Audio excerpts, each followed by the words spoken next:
what I was gonna say when you were talking though, Chana, is uh channel based superior to an object based in a home system? This is a big deal because the whole idea behind Atmos is that it's object based. Mm-hmm. So for playback in a home theater, how important is it that it's object based and not that old channel based stuff? Why not have the best of both worlds, Joe? Why don't we mix object based in a channel based way? Oh, mind blown, isn't it? Yeah. Isn't it? So for all those that want to know, Joe has. If you're a patron of mine, not patron of Daily HiFi, because we killed that, didn't we? We stopped the Patreon on Daily HiFi. Yeah, I'd rather them do it on YouTube. So if you are a patron of mine, you already have the sneak peek of my newest Atmos mix, which is going to drop this Wednesday. Joe has it too. Mm-hmm. And the newest one that I'm working on already, because I'm trying to do one per month, even with all the craziness that's happening, I'm trying to get out one Atmos mix a month. This one, you guys are going to love it. I do all kinds of cool stuff. And I do take a channel-based approach while mixing object-based in the object-based Dolby Atmos, right? And I feel like that's the best way to go.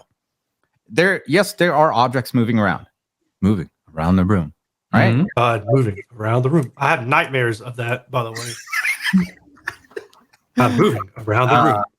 My rear sound great now. Toolkit rocks. Hey, thank you, Jason. We appreciate it, man. Your rear probably looks great too, but I don't think I'd say your rear sounds great.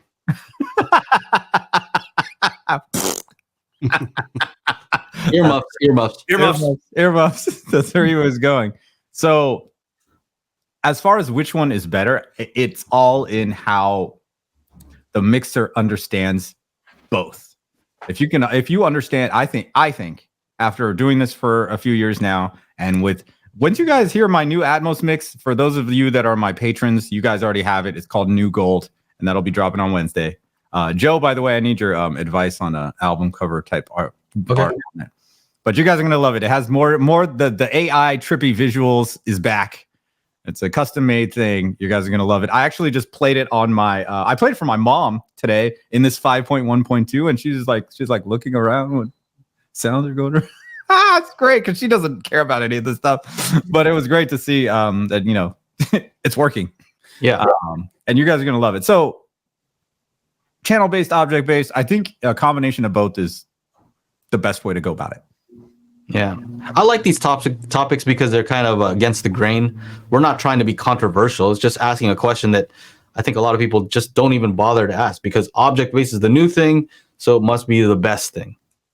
And I've talked to some people who really know their stuff when it comes to Atmos, and they said that, the whole object-based is really, really awesome for a theater where they have a ton of speakers. You can have 128 objects or whatever. I think that's the limit there.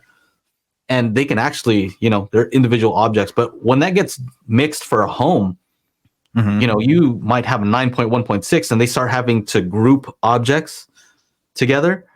And if you have a, lower channel count, then they have to group them into, a smaller group of objects. And in that, sometimes it kind of gets lost. Like some of the placement gets lost. Versus when it's a channel-based mix, I would just say that it down mixes more gracefully, is what I would say, because you're listening on a higher channel count. So how can I explain it without being too technical? But like if you have a 9.1.6, kind of like everything, and let's say if you had to down mix that to stereo, right? Well, everything on the left just goes to the left and everything on the right just goes to the right, whether it's height, back, that's kind of a graceful down mix, right? All the way down from higher channel counts to fewer. Unless we're talking about mono, then everything's coming out from one, right? Yeah. Versus like object, let's say something's like partially over here and then over here, but there's not enough channels. Then it kind of has to like group them together, and now it's in a place. Maybe it's not the exact correct place, So, I think there is definitely a place for a channel-based mix, because I think what came up was some people, they use their turn off to show the object viewer, and like I think some people assume that if there's more stuff flying around, that means automatically better.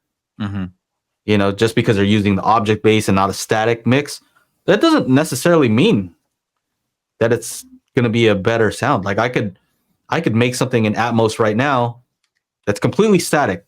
If they threw it on the turn off, nothing would show up. But when you'd listen on your system, be like, dang, all this stuff is happening all around you. Stuff is moving. It's just baked in, so you can't see the objects. But anyway, thought that was interesting. I don't know what you guys think in the chat here. Yeah, cool. All right, everybody. We do the Daily Hi-Fi podcast every Monday, 4 p.m. Pacific Standard Time. So make sure you join up to the YouTube channel, youtube.com/Daily Hi-Fi, and we will see you there for the big show every Monday. Yeah.